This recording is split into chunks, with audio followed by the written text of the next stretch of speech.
요한복음 6장 38절에서 40절까지 말씀, 신약성경 154페이지입니다.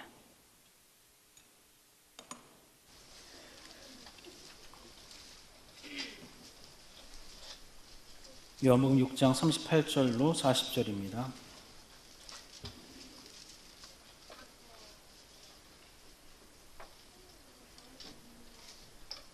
교독하도록 하겠습니다. 저부터 읽겠습니다. 내가 하늘에서 내려온 것은 내 뜻을 행하려 함이 아니요 나를 보내신 이의 뜻을 행하려 함이니라.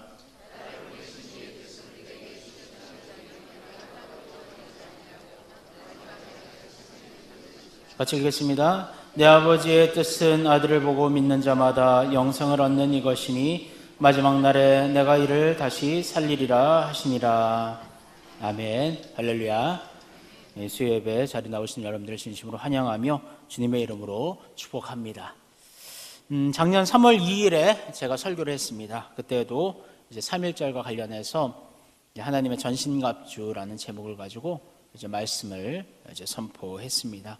근데 올해는 또 3월 1일 또 말씀을 전하게 되었습니다. 잠깐 3.1절과 관련된 영상을 함께 보겠습니다.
영상 보시고 여러분 어떠셨습니까? 제가 만일 그 시대에 태어났다면 어떤 모습이었을까 생각을 해봅니다. 분명히 예수를 믿는 믿음의 사람들이 있었을 테고요. 믿음 생활을 어떻게 했을까라는 또 생각을 해보게 됩니다. 교회도 없고 민족도 없는 완전한 절망, 아무리 외쳐도 그 누구도 들어줄 것 같지 않는 사방이 막혀있는 그 답답함들, 해방의 날이 오기나 할까 생각되는 의심들, 두려움과 근심, 절망감과 포기, 이 가운데 우리는 어떤 생각을 가지고 어떤 말을 하며 어떤 행동을 해야 할까? 그 누구도 정답을 알려주지 않고 그 누구도 방향을 제시하지 않는 캄캄한 그 안에서 예수 믿는 자로서 어떤 행동을 해야 했을까? 지금 생각해보면 막막하기만 합니다. 하지만 우리 선조들은 그 누구도 얘기하지 않았고 행동하지 않았지만 그 내면에는 무엇을 해야 할지 분명히 알고 있었던 것 같습니다. 그 중심에는 그리스도가 있었고 그 중심에는 하나님의 말씀이 있었음을 우리가 볼 수가 있습니다. 그 당시 많은 그리스도인들이 하나님께 기도했을 것입니다. 하나님, 하나님의 그 뜻은 어디에 있습니까? 나에게 주신 사명은 무엇입니까? 그리고 그들은 목숨을 걸고 하나님의 뜻을 찾았고 하나님 주신 사명을 가지고 3.1 운동에 동참하였을 것입니다. 그때부터 시작하여 민족의 자유, 신앙의 자유를 위해 열심히 싸웠던 우리 믿음의 선조들의 모습을 보게 됩니다. 목숨을 걸고 대한독립 만세를 외치며 그 사명을 감당하며 하나님의 뜻을 찾았던 수많은 믿음의 선조들의 모습을 이 시간 생각해 보기를 원합니다. 이제 일제 탄압은 없습니다. 신앙의 자유를 찾았습니다. 하지만 더 이상 하나님의 뜻을 정말 목숨을 걸고 찾는 자들 또한 없는 것 같습니다. 일제 탄압은 끝났고 평화의 또 자유의 시대가 왔지만 지금 현실은 어떻게 된 것인지 더 어두운 것 같습니다. 정치와 사회의 문화를 보고 있으면 과거보다 더 형편없고 더 타락한 모습을 보게 됩니다. 영적인 치열한 전쟁 중에도 불구하고 그리스도인들은 더 이상 하나님의 뜻을 묻지 않는 것 같습니다. 목적을 잃은 것 같습니다. 방향을 잃어버린 것 같습니다. 사랑하는 성도 여러분, 우리가 아침마다 눈을 뜨고 호흡이 있는 이유는 무엇일까요? 여러분들의 하루하루를 어떠한 자세로 살아가고 계십니까? 주님을 위한 인생임을 알고 있음에도 불구하고 시계가 다시 12시 원점으로 돌아오듯이 내 뜻이 앞서는 인생으로 다시 돌아오는 것을 볼 수가 있습니다. 매일매일 나를 죽인다라고 하지만 다시 살아나는 내 욕심과 자아로 내 중심의 하루가 매일매일 반복되는 것을 깨닫게 됩니다. 그렇다면 어떻게 해야 내 중심이 아닌 하나님 중심의 삶을 살 수 있을까요? 오늘은 나를 보내신 이의 뜻, 이 제목을 가지고 말씀을 나눌 때 지금 우리 시대를 향한 하나님의 뜻은 무엇인가? 그리고 우리가 하나님의 미랄에 대해서 하나님의 일이 이미 이룬 하나님의 뜻을 이 땅에 어떻게 이루어 나아가 할까를 한번 살펴보며 주님 주신 사명을 다시 회복하는 시간 되시기를 주님의 이름으로 축원합니다. 죄송한데 뒤에 히터 좀 꺼주시면 되겠습니다. 감사하겠습니다. 앞쪽에 히터 좀 꺼주세요. 오늘 본문은 이제 예수님께서 하신 말씀입니다. 그래서 예수님께서 분명히 이제 38절을 통해서 이 땅에 오신 그 목적을, 주님의 사명을 분명히 말씀하고 있습니다. 38절 말씀을 한 목소리로 같이 봉독하겠습니다. 내가 하늘에서 내려온 것은 내 뜻을 행하려 함이 아니요 나를 보내신 이의 뜻을 행하려 함이니라. 아멘. 예수님은 자신의 뜻이 아니라 철저히 하나님의 뜻을 행하기 위해 이 땅에 오셨다라고 말씀하고 있습니다. 마태, 마가, 누가, 요한복음에서 기록된 예수님의 모든 행적들은 구약에 이미 예언되어진 하나님의 계획을 이루어가는 것이었습니다. 예를 들면 나귀를 타고 예루살렘에 입성하는 것도요, 구약에 예언되어 있던 하나님의 계획이 실현이 되는 것이었습니다. 모든 행동 하나하나가 하나님의 뜻을 이루기 위해 주님께서 적극적으로 순종한 것입니다. 예수님의 기도의 내용을 통해서도 이것을 알 수가 있습니다. 성경은 이렇게 말씀합니다. 조금 나아가서 얼굴을 땅에 대시고 엎드려 기도하여 이르시되 내 아버지여 만일 할만하시거든 이 잔을 내게서 지나가게 하옵소서. 그러나 나의 원대로 마시옵고 아버지의 원대로 하옵소서 하시고. 감당해야 할 십자가의 고통은 너무나 감당하기 버거운 힘든 것이었습니다. 겟세마네 동산에서 땀방울이 핏방울이 되기까지 주님께서 기도하신 것을 보면 그 십자가의 무게는 주님께서 담당하시기에 너무나 무거운 십자가였습니다. 하지만 주님께서는 그 기도의 마지막을 이렇게 하나님 앞에 간구하고 있습니다. 나의 원이 아닌 아버지의 원대로 하옵소서. 예수님이 이 땅에 오신 목적이 바로 이것이었습니다. 하나님 아버지의 뜻을 100% 이루는 것. 그 뜻을 이루는 것이라면 어떠한 고통도 어떠한 고난도 감당하겠다라는 굳은 결단과 의지를 가지고 또한 우리를 향한 주님의 사랑의 마음을 가지고 예수님은 십자가에 모든 물과 피를 흘리시고 죽기까지 하나님의 뜻을 온전히 따른 것을 볼 수가 있습니다. 예수님의 모습에서 우리는 그리스도인의 사명을 발견할 수 있습니다. 바로 하나님의 뜻을 찾고 하나님의 그 뜻을 행하는 것이 우리의 사명이다라는 것을 알 수가 있는 것이지요. 어떠한 시대의 상황 속에서도 어떠한 형편과 어떠한 모습 속에서도 우리는 하나님의 뜻을 찾고 그 뜻을 행해야 합니다. 일제시대도 그렇고 지금 2017년도도 그리스도의 본분은 변하지 않는 것이지요. 그럼 구체적으로 오늘 말씀을 통해 하나님의 뜻이 무엇인지 알아보도록 하겠습니다. 오늘 본문 말씀 6장 39절을 함께 읽겠습니다.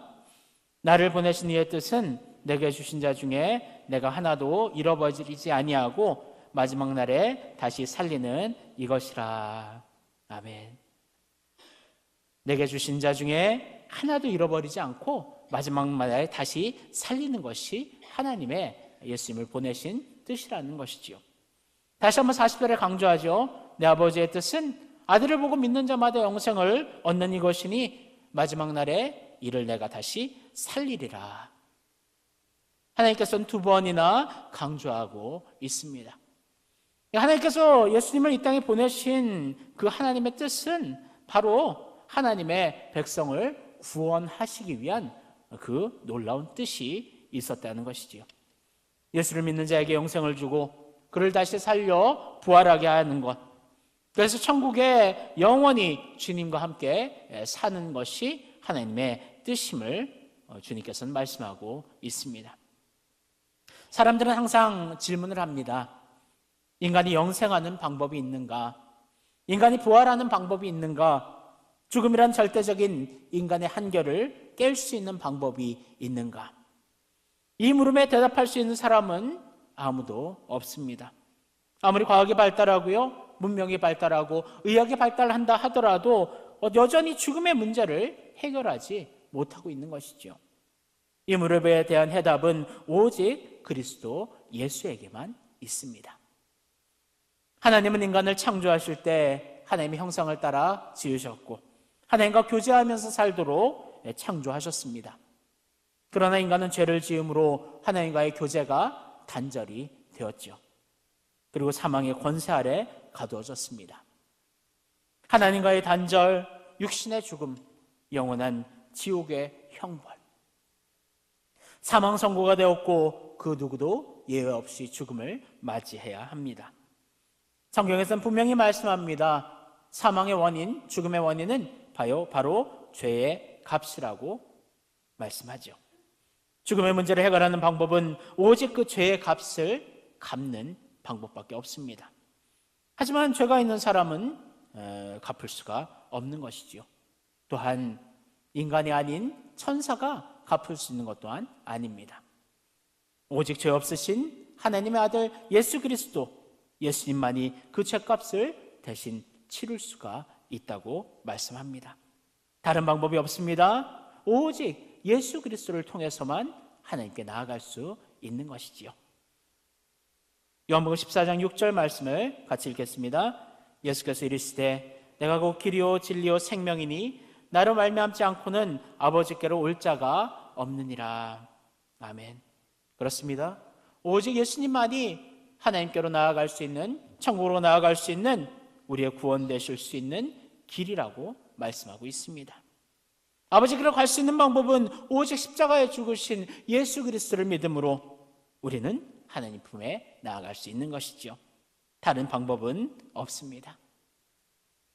예수께서 십자가에 죽으심으로 인간에게 영원히 살 수 있는 길이 열리게 된 것이죠. 예수 그리스도를 믿는 자만이 죄 사함을 받고요, 구원을 받고요, 죄와 사망의 권세에서 해방될 수 있는 것입니다. 하나님의 뜻은 여기에 있습니다. 시대가 바뀌고 역사가 바뀌고 지도자가 바뀐다 하더라도 하나님의 뜻은 불변하는 것이지요.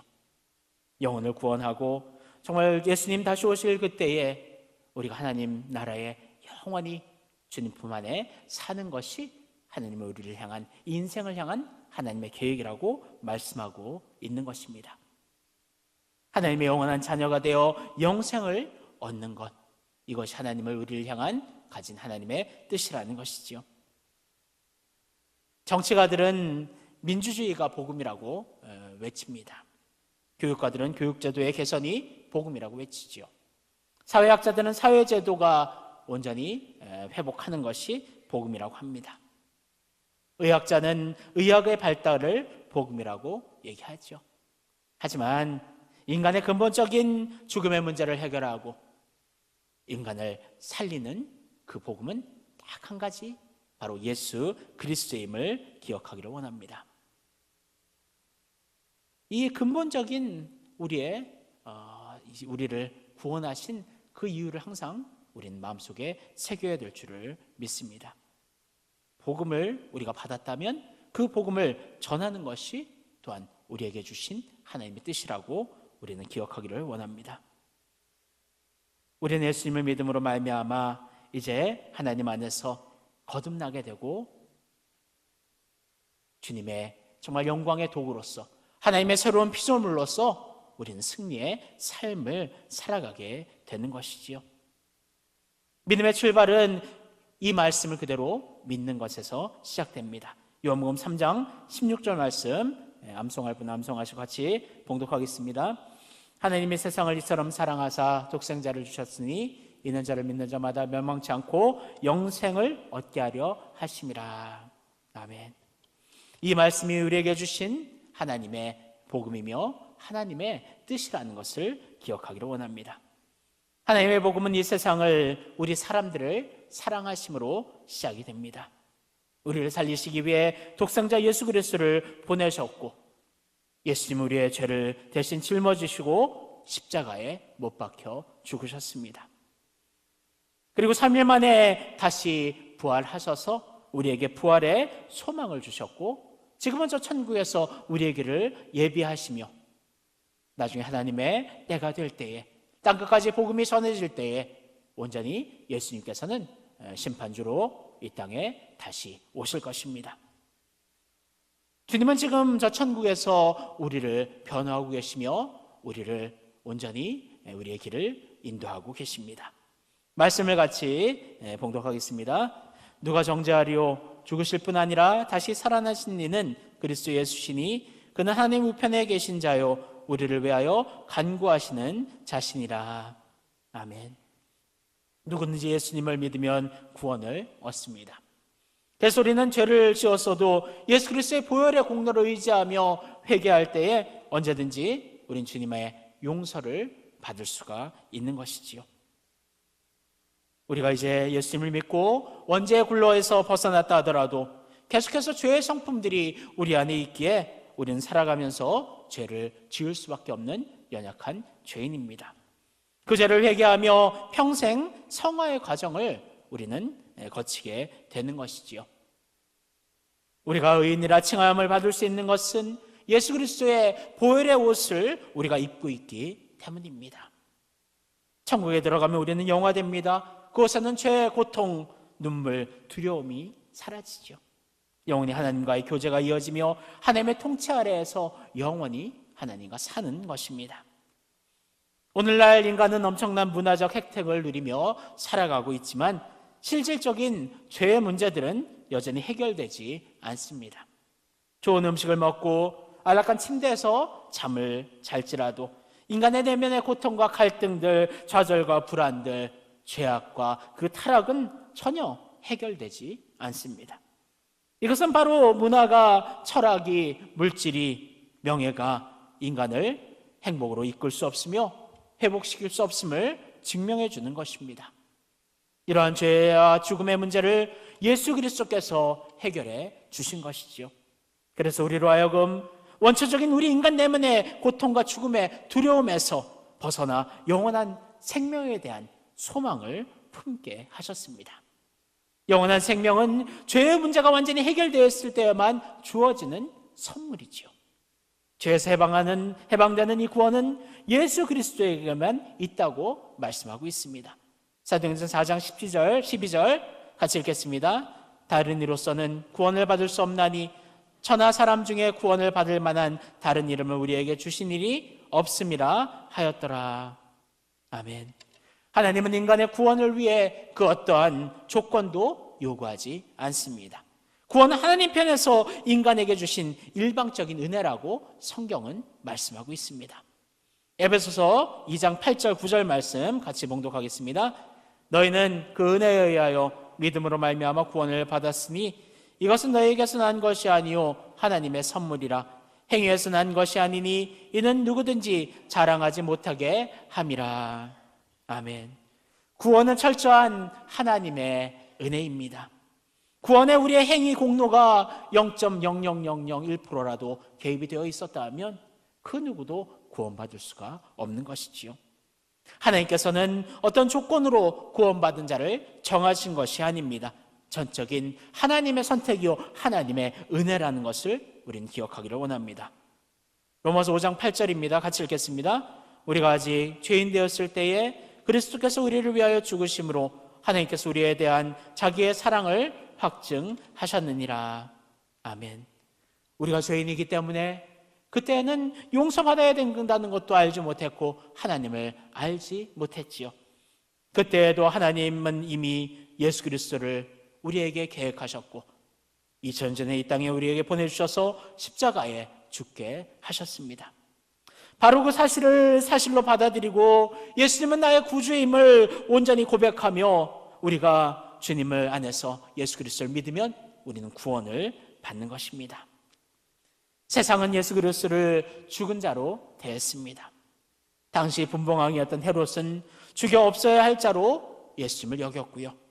군중들은 때리고 조롱하고 침뱉고 배척해야 될 인물로 생각했으며 당시 석학이던 사두개인, 서기관들, 바리새인들은 귀신의 왕에 사로잡힌 사람이라고 말하고 있습니다. 인간은 예수 그리스도를 십자가에 매달므로 인간의 기억 속에서 그분의 존재를 말살시키려고 사탄은 그렇게 계획을 한 것이지요.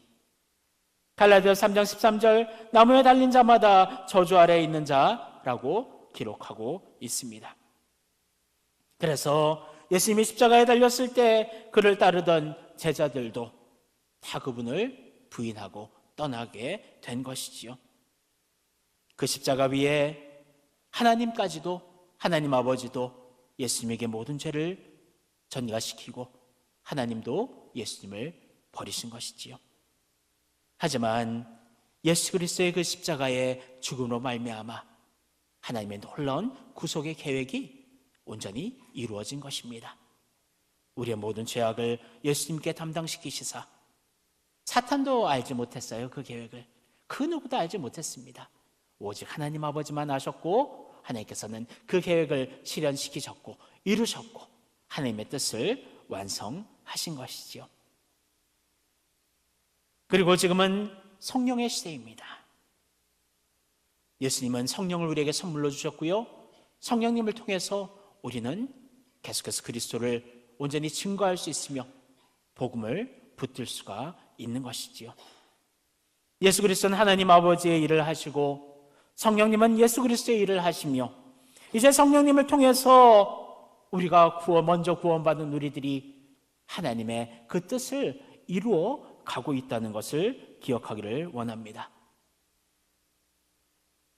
하나님께서는 사람들을 통해서 역사하셔요.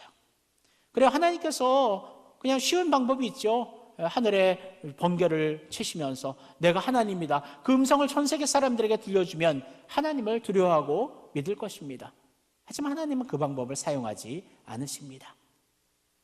우리 성도들을 통해서 그리스도인들을 통해서 복음이 땅끝까지 전파되기를 하나님께서는 원하시며 그것이 하나님의 불변하신 하나님의 뜻이라는 것을 기억하기를 원합니다.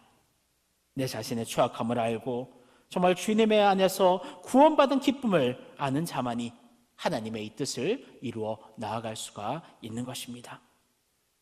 성도는 이웃에게 예수 그리스도를 증거해야 할 사명이 있습니다. 죄에 매어 죽어가는 이웃들의 마음속에 예수 그리스도를 증거하는 일이야말로 이 세상에서 변치 않는 하나님의 뜻이라고 말씀하고 있습니다. 일제치하 때도 마찬가지입니다. 일제치하는 어떻게 보면 사탄의 큰 계획이었습니다. 그래서 우리나라를 완전히 민족을 말살시키고 우리의 신앙을 완전히 말살시키고 하나님의 복음의 끈을 끊으려 했던 사탄의 어떤 계획이었다는 것이죠. 하지만 하나님의 계획은 그 사탄의 계획을 깨뜨렸습니다. 십자가에 사탄은 분명히 외쳤을 거예요. 내가 승리했다. 예수님은 끝났다라고 외쳤을 그때에 하나님은 사탄의 머리 위에 있었죠. 사탄이 외쳤고 모든 사람들이 예수님은 실패자라고 외치는 그 순간 하나님께서는 예수 그리스도를 손을 붙들어 승리자로 만들어 주셨고 우리의 죄를 이길 수 있도록 그 구원의 유일한 통로를 만들어 주신 것입니다. 일제치하에도 마찬가지예요. 사탄은 일본을 사용해서 우리나라를 짓밟으려 했지만 하나님은 그 위에 계셨고요. 우리 믿는 자들에게 사명을 주시사 3.1운동으로 시작하여 복음을 향해 목숨을 걸고 복음의 자유를 위해 신앙의 자유를 위해 그렇게 자기의 몸을 헌신하며 자기의 몸을 죽음의 자리에도 불구하고 주님의 영광 위에 던졌다는 것을 기억하기를 원합니다. 일제치하 속에서 우리 민족들, 우리의 정말 믿음의 사람들 어떤 마음을 가졌을까요? 처음에 질문했죠. 바로 하나님의 그 놀라운 뜻을 이루기 위해 자기의 몸을 희생하며 자기의 몸을 던졌다는 것을 기억하기를 원합니다. 그래서 그 산물이 지금 2017년 여러분과 저의 지금의 모습이라는 것입니다. 하지만 지금도 영적인 전쟁은 계속 진행되고 있어요. 일제치하 겉으로 보는 그 억압과 압제의 어떤 그 시대는 끝났죠. 하지만 사탄은 여전히 계속해서 문화를 통해서 또 정치와 여러 가지 사회와 여러 가지 사탄은 도구들을 이용하여 지금도 우리를 넘어뜨리려 하고 하나님의 뜻을 멈추려고 지금도 우는 사자처럼 공격하고 있다는 것입니다. 지금 이 시대야말로 우리의 사명을 되찾아야 할 시대입니다. 지금 나라는 너무나 지금 혼동 속에 있습니다. 그래서 많은 사람들이 절망과 부정과 또 마음속에 이젠 더 이상 안 된다라는 그런 포기의 심정까지 이제 국민들 마음속에 싹이 트고 있습니다. 하지만 우리는 98년 전 크리스천들이 민족의 해방을 꿈꾸며 그 시대 속에서 하나님을 찾았던 하나님의 그 뜻을 온전히 목숨을 걸고 그 뜻을 행하려 했던 그 우리 믿음의 선조들의 그 모습을 되찾아야 할 시기라는 것을 기억하기를 원합니다. 그렇다면 2017년 현재 우리는 무슨 목표를 갖고 우리 크리스찬들은 무엇을 해야 할까요? 딱 한 가지입니다. 하나님의 아버지의 뜻을 이루기 위해 노력하시기를 원합니다. 하나님 아버지의 뜻은 하나님의 자녀인 우리가 영생의 소망을 안고 주님의 십자가를 붙들며 힘차게 나아가는 것입니다. 영과 진리로 예배를 드리며 영혼 전도에 힘을 쓰는 것이 하나님의 우리를 향한 변치 않는 뜻이라는 것이지요. 예배와 전도는 365일 우리에게 주신 하나님의 사명입니다. 예배를 통해 하나님을 경배하며 복음을 전함으로 하나님의 구원의 백성들이 회복함으로 하나님 나라가 확장하는 것이 하나님의 뜻이라는 것입니다.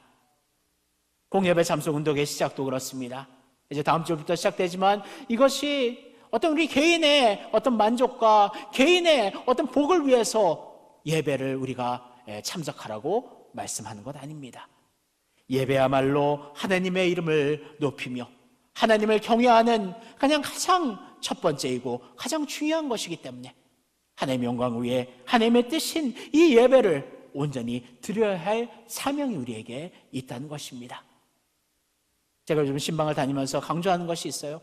예배가 깨어지면 아무리 하나님께서 복을 내려주시고 응답을 내려주셔도 밑빠진 독처럼 새어나갈 수밖에 없다는 것입니다. 예배에서 온전히 승리할 때에 정말 하나님을 진정으로 경외하고 하나님만을 섬긴다라고 고백하는 참된 그 고백이 이 예배의 자리에 선포될 때에 우리는 하나님의 뜻을 온전히 이어나갈 수 있다는 것을 기억하기를 원합니다. 이제 4월이 되면 또 전도 축제가 시작이 됩니다.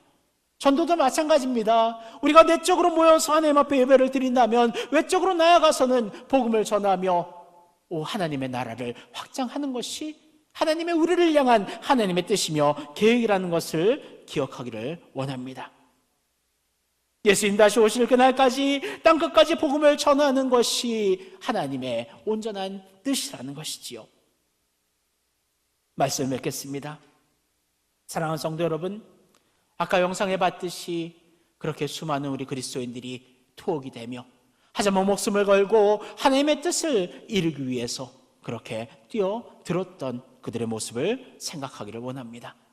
지금 이 교회에 이렇게 아름답게 지어지고 이 터가 이렇게 온전히 주님 앞에 예배 드릴 수 있는 자리가 된 것은 바로 수많은 믿음의 선조들의 그 순교의 피가 흘려짐으로 우리가 지금 이 자리에 있음을 분명히 기억하시기를 소원합니다. 그래서 하나님 주신 하나님의 그 뜻, 하나님의 사명을 다시 되찾아 이 땅이 더욱 하나님이 기뻐하시는 복음의 온전한 확산이 있는 복음의 영역이 되도록 노력하시기를 소원합니다. 그래서 이 대한민국이 소원컨대 정말 제1의 선교의 국가가 되어서 하나님의 복음의 놀라운 능력을 나타나며 복음을 땅끝까지 전함으로 하나님의 귀한 뜻을 이루는 하나님의 귀 쓰임받는 대한민국 이 땅이 되기를 주님의 이름으로 소원합니다.